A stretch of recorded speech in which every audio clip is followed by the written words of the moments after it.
정교조는 애초에 참교육을 표방하면서 시작된 걸로 압니다. 솔직히 우리나라에 사학 비리도 많고요. 그게 대학이든 중고등학교든 사학 비리도 많고, 저도 학교 다니면서 정말 더러운 꼴 많이 봤습니다. 교육계가 정화돼야 된다고 생각했던 사람 중에 하나입니다. 저도 고등학교 3학년 때요, 학교의 비리 문제를 가지고 들고 일어났다가 삼천교육대 갈 뻔했습니다. 그래갖고 저도 사실 내신 성적도 개판이 되고 이랬는데 대학 오는 데로도 좀 겪었습니다. 그런데 이 참교육을 하는 부분하고 오늘날 정교조가 가는 부분이 일치하는가 하는 부분에서요, 참교육에 이념이 들어가는 게 참교육입니까? 참교육은 예를 들어서 올바른 교육이 될 수 있는 환경을 만들어가고 제자들에게 이 보다 올바른 가치를 가지고, 솔직히 말하면 이 성적이 중심이 되는 학교가 학생들의 정신을 황폐하게 만듭니다. 오늘날 저는 학교가 학교 같지가 않아요. 이런 학교에서 제자들이 공부가 전부가 아니고 이웃을 사랑하고 약한 사람을 돕고 또 훌륭한 사람이 되기 위해서는 자기 내면을 키워야 된다라는 이런 것을 하는 게 참교육 아닙니까? 부패 척결만 참교육입니까? 뭐 부패를 정교조 스스로도 제대로 척결했는지 의문입니다만은, 그런데 이 정교조가 지금 지난 주말에 14일 시위, 그러니까 정부가 국사교과서를 국정화하겠다는 데 대해서 아주 소매를 걷어붙이고 달라들었습니다. 그간에 정교조 존재 가치도 희미해지고 가입한 교사들도 좀 줄어드니까요, 모르겠습니다. 이참에 자원가 하나 물어서 조직을 키워보자고 달라들었는지는 모르겠습니다만은, 자, 국사교과서를 국정화하는 문제에 대해서 정교조가 이토록 반응을 하는 부분에서, 그것은 국사교과서 국정화는 이미 정해진 거니까 정부는 갑니다. 정교조 교사들도 잘 알 거예요. 우리가 나선다고 막을 수 없다는 것도 잘 알 겁니다. 그러면 정교조 교사들이 상식적으로 하는 부분은 학교 현장을 지키면서 그 다음에 총선이나 이런 부분에서 자기들 뜻을 패면 되는 거고, 대선이나. 그래서 정권 바꾸어서 그걸 바꾸면 되는 겁니다. 그 외에 방법이 없다는 걸 굉장히 잘 알 건데요, 교사들이 연가 투쟁을 내면서 국정화 반대 가두 투쟁에 나서겠다, 이게 정상인 겁니까? 교사의 가장 큰 본분은 뭡니까? 학교를 지키는 겁니다. 학교도 올바로 지켜야죠. 그냥 지키고 있으면 안 되죠. 장사꾼이요, 물건을 하나 속여 파는 것은 거래 당사자끼리의 손실에 그칩니다. 교사가 학교에서 수십 명의 학생들을 상대로 교실에서 지속적으로 특정한 이념과 가치를 왜곡되게 이야기하는 부분은요, 그 학생의 장래를 망치는 그 실수도 있습니다. 그럼 그 한 사람뿐만 아니라 나중에 학생이 또 가정을 가지게 되면 그 가정의 장래에도 영향을 미칠 수 있습니다. 그래서 남의 진로와 그리고 정신적 형성과 그리고 가치관에 영향을 미치는 직무에 종사하는 사람은요, 말을 굉장히 신중하고 조심스럽게 하고 행동도 조심스러워야 됩니다. 우리 사회가요, 교사가 솔직히 말하면 옛날보다 엄청 좋은 직장이 됐죠. 요즘 공부 잘해야 들어가죠. 굉장히 어려운 직장입니다. 그렇지만은 교사가 권력이 있다거나 특별하게 월급이 엄청나게 많다거나 이런 직장은 아닙니다. 그냥 안정적인 직장이다. 요즘 국어 공무원이 격찬을 받듯이 그런 거 아닙니까? 그럼에도 불구하고 사회는 교사나 교수나 이런 사람들에 대해서 굉장히 존경심을 심어주는 이유는 뭐겠습니까? 학생들의 영혼을 채워가는 곡간 같은 구실을 하는 분들이다. 이렇게 해서 교사는 존경을 받는 겁니다. 그러면 처신을 어떻게 해야 되겠습니까? 존경받는 처신을 해야 되죠. 자, 교사도 사람이고 일상으로 돌아가면 국민이고 시민이기 때문에 정치의식을 가질 수 있습니다. 좌쪽이나 우쪽의 생각을 가질 수 있고요, 투표 때는 자기 생각을 할 수 있습니다. 그렇지만 학교 현장에서는요, 정말 참교육이라는 이 단순한 가치들, 예를 들어서 도덕교과서와 같은 정의란 무엇인가 관점 수준의 가치 이외에 자신의 개인적인 정치적인 행동이나 의지, 개인적인 어떤 이해관계, 근무 여건에 관한 어떤 스트라이커, 즉 노조운동, 이런 것을 교사의 직분에서 행사하면 안 되는 겁니다. 그래서 교육공무원은 정치적 중립을 굉장히 강조하는 거 아니겠습니까? 근데 교사들이요, 그분들도 알면 얼마나 알겠습니까? 그분들이 가질 수 있는 지식도 한계가 있는 겁니다. 교사들 30, 40대 많은 대부분일 건데요, 이런 분들이 이 세상을 알면 얼마나 안다고 교과 과목 외의 부분들을 수시로 학생들에게 전달을 하는 겁니다. 자, 정교조 위원장 입에서요, 지난 14일 그 서울 도심을 무업천지로 만든 폭력시위장에서 인민이란 말이 나왔습니다. 오늘 우리의 투쟁은 15만 노동자, 민중, 인민, 시민, 청년, 학도들이 함께하고 있다. 왜 인민을 이야기합니까? 왜 튀어나왔습니까? 인민이요. 자, 정교조의 배후에 종북 좌파들이 깔려있다라는 걸 드러내고 싶어서 그렇게 한 겁니까? 보통 한국의 정상적인 국민들이 인민이란 말을 씁니까? 정교조 위원장이라는 분은요, 자기 조직을 보호해야 될 책무가 있고 자기가 하는 집회의 정당성을 국민들 앞에 알려야 될 책임이 있는데 왜 인민이란 말을 함부로 씁니까? 근데 정교조에서 인민이란 말을 쓴 게 처음이 아닙니다. 여러 번 나왔습니다. 정교조 해직구에서 교사 출신으로 조희연 서울시 교육감이 특채를 시도해서 문제가 됐던 윤모 씨도요, 전 정교조 위원장이 민주노총 시위로 실형을 선고받자 인민의 힘으로 인민재판정을 만드는 게 민주공화국을 앞당기는 지름길이지 않을까라는 글을 SNS에 올렸습니다. 일부 정교조 교사들이 학생들을 빨치산 추모 행사, 빨치산이 뭡니까? 6.25 때 북한군이 낙동강 전선에서 무너지니까 위로 도망을 가다가 메가더 장군이 인천에서 치고 나오니까 도망을 미처 못 간 사람들이 있습니다. 태백산맥을 따라서 일부는 올라가는 데 성공하니까 부대는요, 이미 낙동강 전선에서 다 무너져 버렸습니다. 그래서 뿔뿔이 흩어졌어요. 일부는 지리산이나 이런 데로 들어가가지고 덕유산이나 빨치산 운동을 벌였습니다. 게릴라 훈련을, 투쟁을 한 거죠. 그런 사람들을 추모하는데 학생들을 데리고 왔다. 그 빨치산을 진압한다고요. 6.25 전쟁이 끝나고도 7, 8년이 더 걸렸습니다. 경찰이 무수하게 전사를 했습니다. 그리고 허무맹랑한 이야기로 가득 찬 북한의 역사책을 발췌해서 교사 연수 자료로도 썼다는 겁니다. 자, 이런 이야기를 하면 사상검증, 또 빨갱이 낙인을 찍는다고 합니다.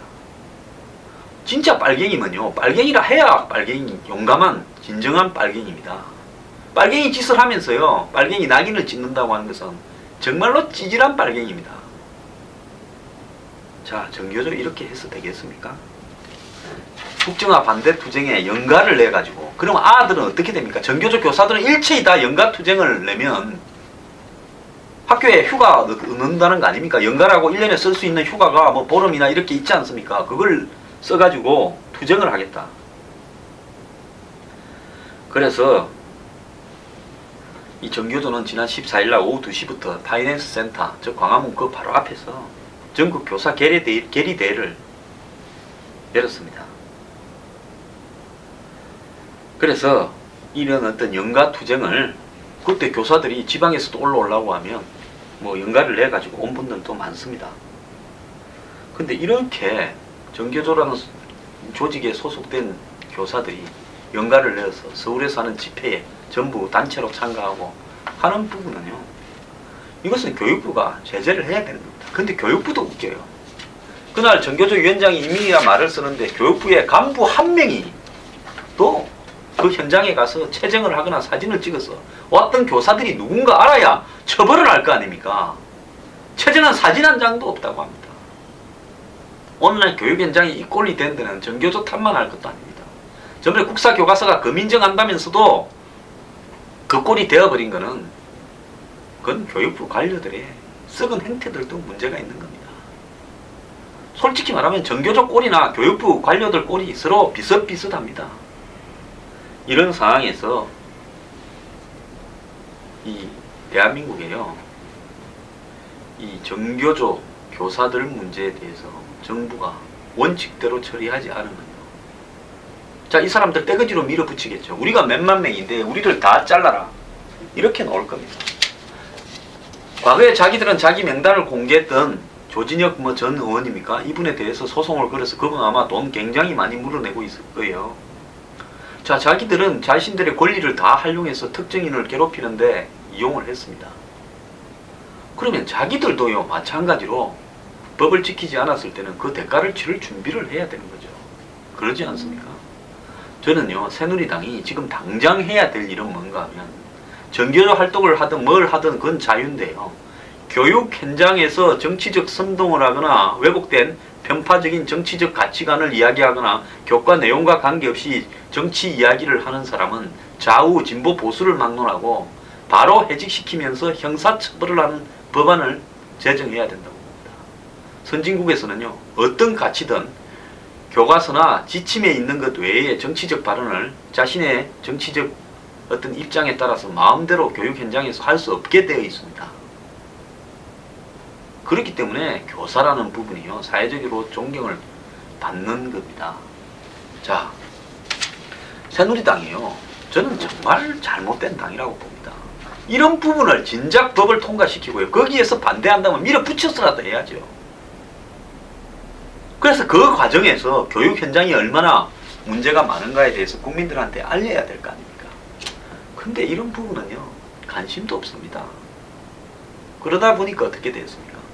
이번에 세월호 특조위가 특조위 하라고 7, 8개월 놀면서 월급은 1,000만 원씩 농기간 그 다 받아가고 또 놀한 만큼 시간도 연장하자 월급 더 받고 싶은 사람들이 첫 번째 활동이 대통령 7시간 조사하자는 사람들 아닙니까?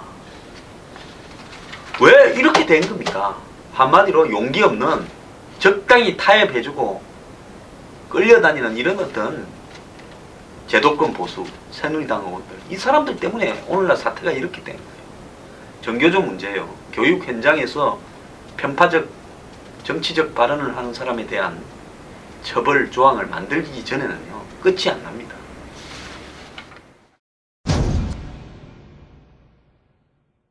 황선 씨 아시죠? 신은민 씨와 더불어서 콤비로 콘서트 했던 분, 종북 콘서트라고 불리는, 본인들은 종북 콘서트가 아니라고 했습니다. 그때 많은 사람을 고소했다 해가지고 고소장이 날아온다더만 저한테는 아직 안 왔습니다. 그런데 이분이요, 박 대통령이 이 국무회의에서 수석비서관 회의네요, 작년 12월에 최근 소위 종북 콘서트를 둘러싼 사회적 갈등이 우려스러운 수준에 달하고 있다, 이 말을 했다가 해가지고 손해배상 소송을 냈는데 패소했다고 합니다. 이 담당 판사께서는 박 대통령의 발언은 단순한 의견 또는 논평을 표명한 것으로 황 대표의 명예를 훼손했다는 손해배상 책임이 성립되지 않는다, 일부 사실관계를 말한 부분도 위법성은 없다라고 이야기했답니다. 그런데 여기 황선 씨는 박 대통령은 내가 마치 한국의 헌법적 가치와 국가 정체성에 어긋나는 내용의 토크 콘서트를 한 것처럼 말했다라고 주장을 했습니다. 그리고 어떤 내용이 문제됐는지 구체적으로 밝히지 못하고 있다, 이렇게 주장을 했는데요. 저는 다른 거는 몰라도 이분 남편 되시는 분이 작년 9월 달에 그 북한에 아시안 게임을 할 때 인천에 갑자기 대표단이 내려왔지 않습니까? 뭐 황병서하고요, 최용해입니까?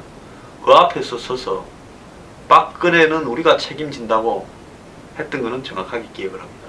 책임지려고 소송을 낸 모양인데요, 소송에서 졌네요. 이제 어떻게 박근혜 대통령을 책임질 건지 한번 이야기를 해봐야 되는 거 아닙니까?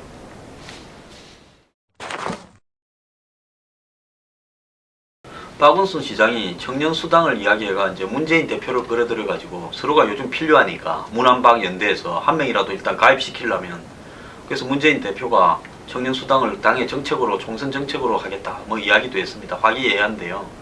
최경환 부총리는 박원순 시장이 지금 노동부 장관 뭐 정부를 상대로 끝장 토론을 하자고 주장하는 모양입니다. 그러니까 이 박원순 시장이 끝장 토론을 제안했는데 청년 고통을 들어주고 싶다면 노동개혁을 반대하는 야당 대표와 끝장 토론을 하는 게 우선이다, 이렇게 이야기를 했고, 근데 노동부는 토론을 또 하고 싶었던 모양이에요. 그래서 노동부는 지자체가 청년 정책에는 소극적이면서 정부가 하는 이 청년 수당에는 적극적이다, 이러면서 이 장관이 이 기자들과 만나가지고 청년 수당 정책은 청년 고용과 관련된 건데 노동부와는 토론을 하지 않겠다 해서 우리가 섭섭했다, 이렇게 또 발언을 했습니다.